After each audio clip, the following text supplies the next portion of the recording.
23 سال حضور کو وقت ملا، مختصر وقت ظاہراً تبلیغ کرنے کے لیے، پوری دنیا میں دین بھی پھیلانا ہے۔ گھر میں 11 ازواج ہیں، 4 بیٹیاں ہیں، ان کی اولادیں، سارے کام کاج بھی دیکھنے ہیں۔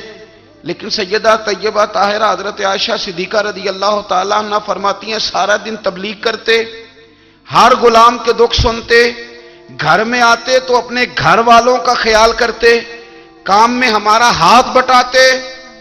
قربان جاؤں، کہتی ہیں زمانہ سارا سو جاتا لیکن آمنہ کے لال مصلی بچھا لیتے۔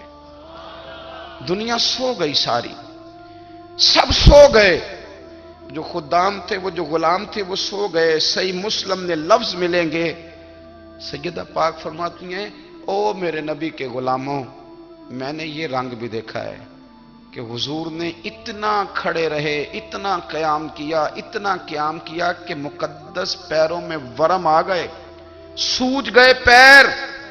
ہم سیر کرنے گئے تو تھک گئے، بات الگ ہے، لیکن عبادت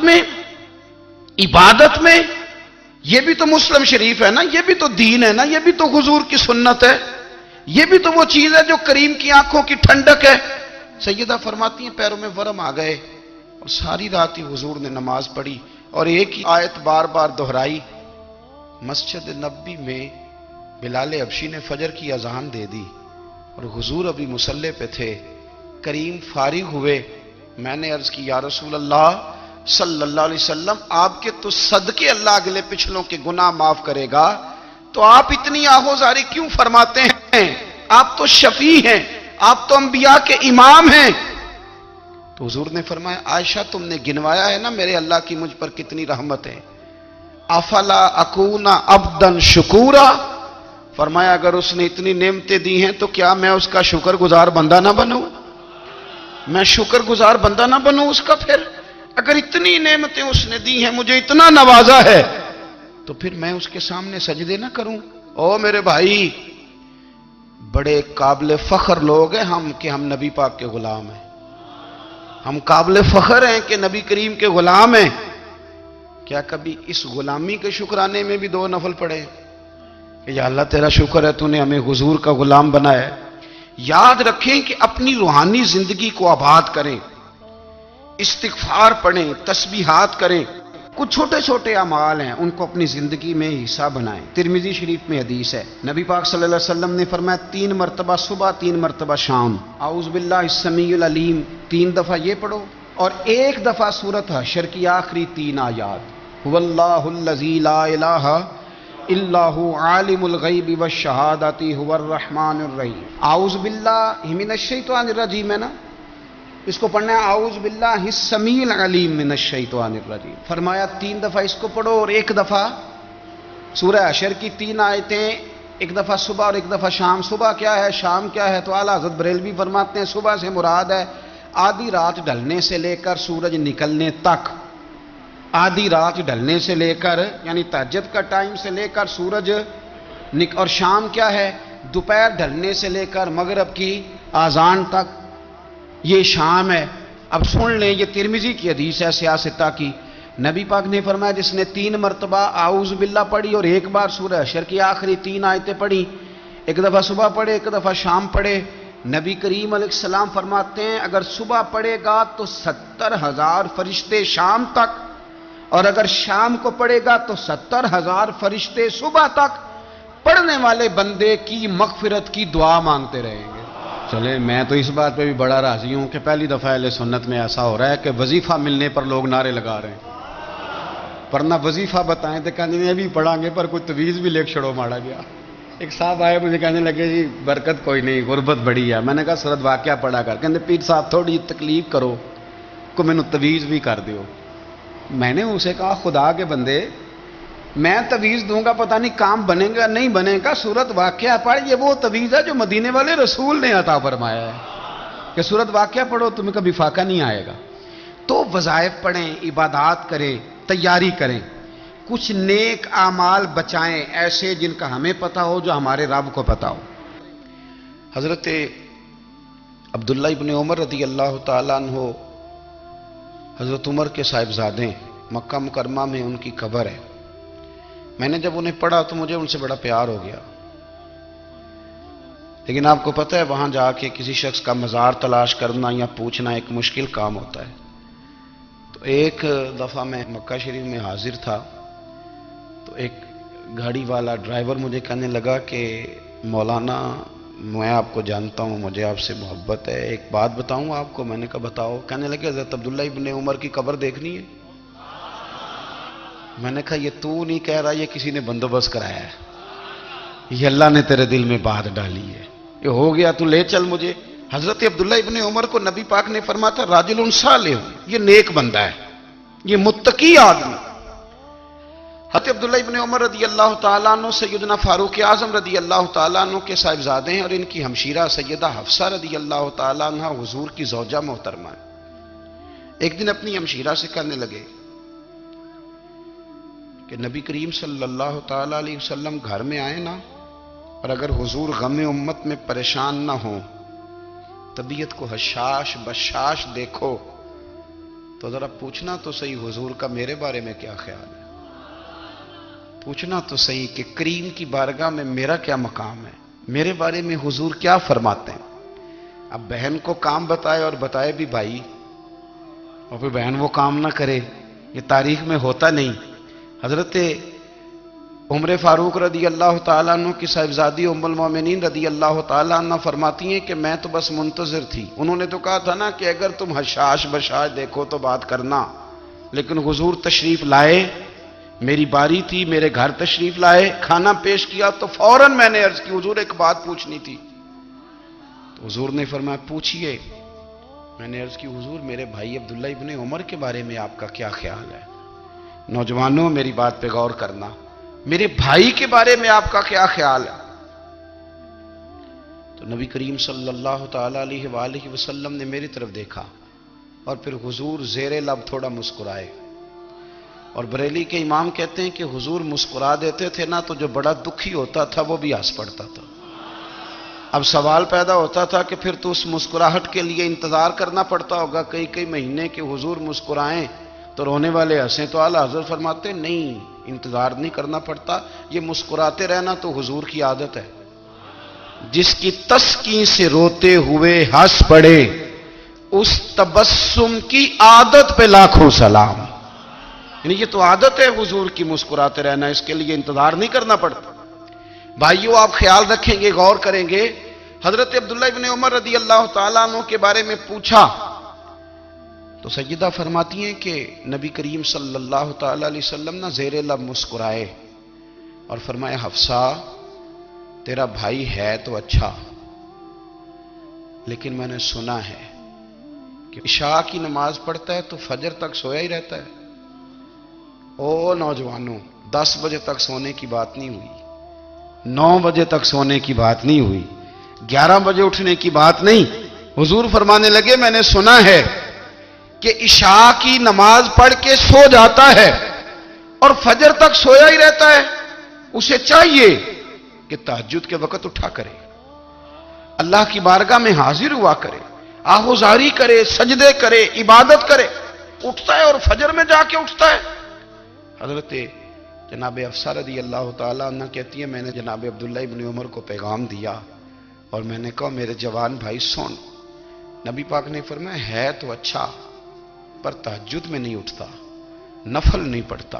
او میری ملت کے جوانوں، مزہ نہیں آ جاتا جب ساری دنیا سوئی ہو، ساری دنیا، اور بستر بھی گرم ہو اور نیند بھی پورا غلبہ کر رہی ہو، اور اچانک گھنٹی بجے دماغ میں، آنکھ کھلے، گھڑی پہ نظر پڑے، 3:30 4 بجے کا پیغام گھڑی بتائے، اور کوئی چڑھتی جوانی والا اٹھ کے وضو کرے، اور جب وہ مصلی کھول کے بچھائے تو مدینے والے محبوب کہتے ہیں کہ ہر نماز پہ رب ثواب دیتا ہے، اور جو اٹھ کے تہجد کی نماز پڑھے اسے دیکھ کے تو رب مسکراتا ہے، جو اس کی شان کے لائق ہے، جو اس کی شان کے لائق، وہ مسکراتا ہے، خوش ہوتا ہے کہ میرا بندہ تہجد میں اٹھ گیا، وہ مسکراتا ہے۔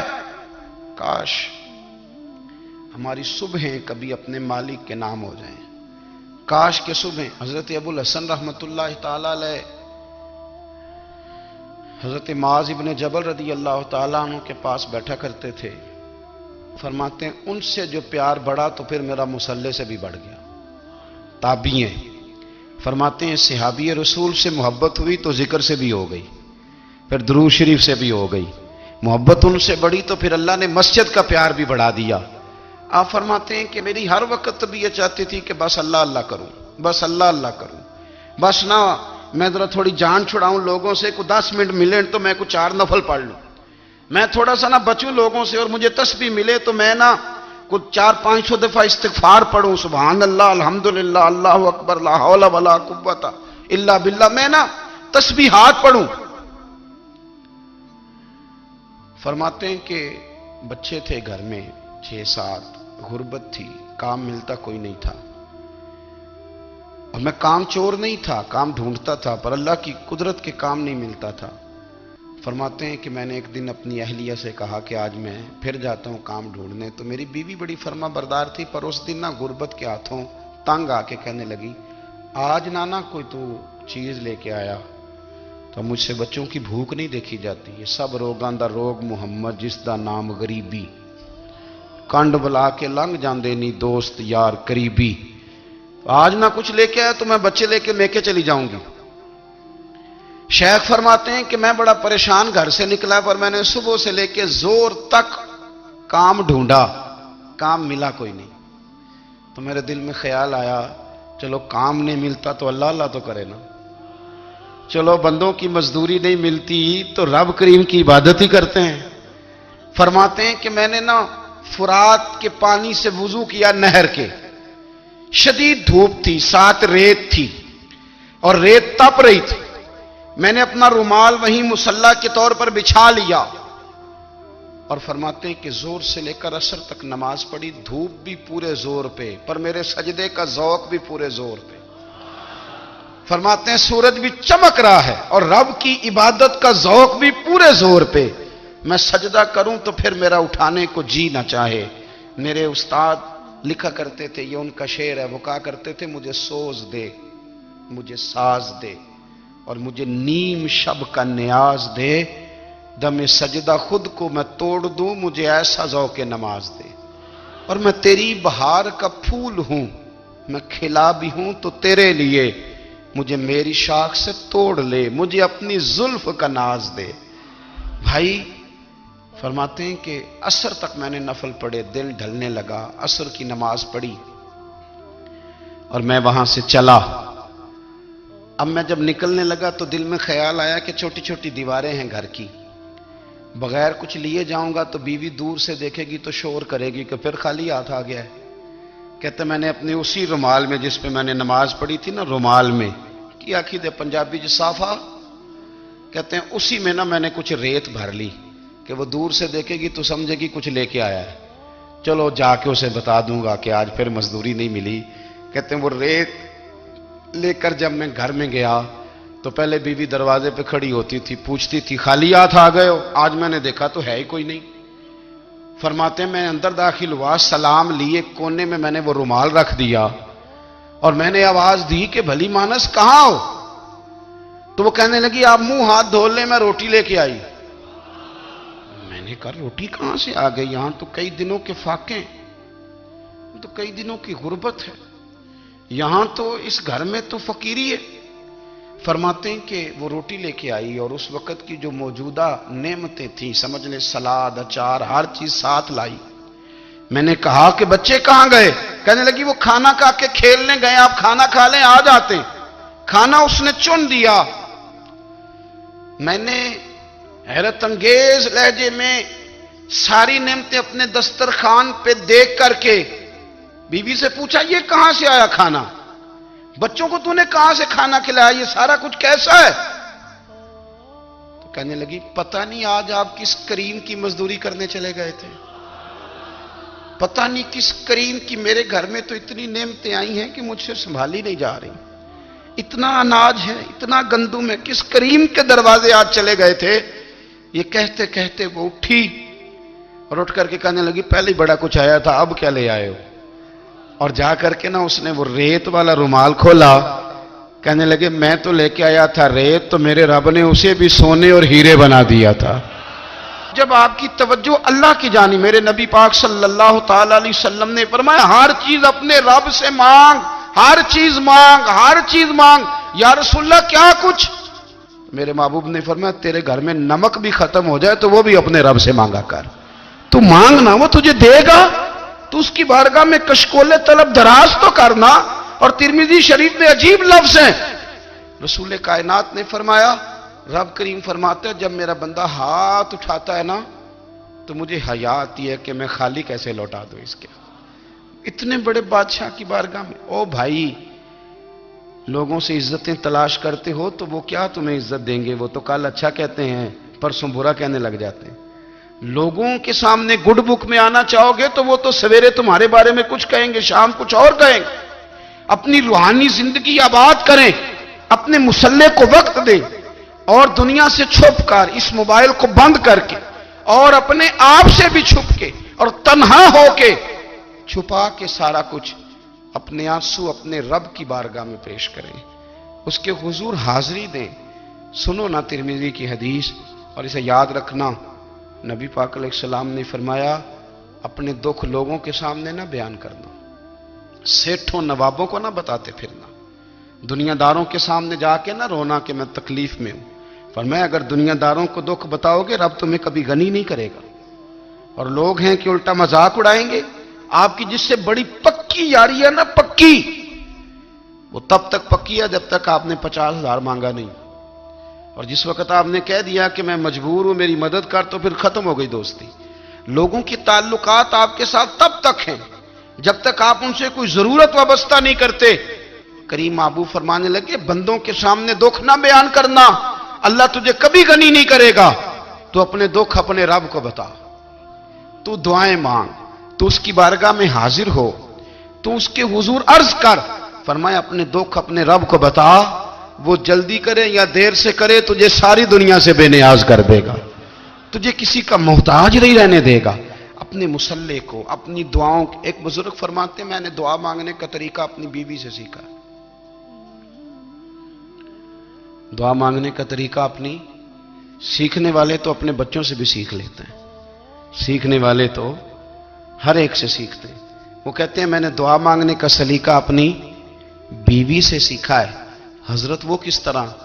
فرمانے لگے میری بیوی نے نا مجھے کوئی کام بتایا، کچھ پیسوں کی ضرورت کے لیے کہا، تو میں نے اسے کہا کہ بھئی ابھی میرے پاس نہیں ہے، کچھ دنوں میں آتے ہیں تو میں دے دوں گا۔ عورتوں کی عادت ہوتی ہے وہ بار بار یاد کراتی ہیں، 2-4 دنوں کے بعد پھر اس نے کہا حضرت وہ میں نے کہا تھا کچھ پیسے، میں نے اسے کہا کہ ابھی میرے پاس نہیں ہے، کچھ دنوں میں ملتے ہیں تو میں تمہیں دے دوں گا۔ اس نے کچھ دنوں کے بعد پھر کہا حضور وہ میں نے کچھ پیسے کہے تھے۔ فرماتے میں نے ڈانٹ دیا، میں نے کہا کہ کیا تو روز مجھے شرمندہ کرتی ہے، کہا نا میرے پاس نہیں ہے، ہوں گے تو دے دوں گا، تو روز یاد کراتی ہے۔ فرماتے ہیں اس نے پہلے تو میری ڈانٹ کو سہا، پھر میرے سخت جملوں نے اس کی آنکھوں میں آنسو پیدا کر دیے، پھر اس نے اپنے آنچل میں اپنے اس دکھ کو سمیٹا، اور پھر اس نے ایک جملہ کہا تو میں رو پڑا، اور مجھے اپنے رب سے مانگنے کا طریقہ آ گیا۔ مجھے کہنے لگی حضرت جی آپ نے ڈانٹ دیا میں نے سہ لیا، پر آپ ہی میرے شوہر ہیں، بتائیں نا آپ سے نہ کہوں تو میں کس سے جا کے کہوں۔ فرماتے ہیں میں رو پڑا، اور میں کھل کے رویا، اور میں تڑپ کے رویا، اور پھر میری سسکیاں بند گئیں۔ تو مجھے کہنے لگی آپ کو کیا ہوا؟ میں نے کہا مجھے بھی دعا مانگنی آ گئی ہے، جب میں اسے کہوں گا نا اللہ تو ہی میرا رب ہے، میں تجھ سے نہ کہوں تو میں کس سے جا کے کہوں؟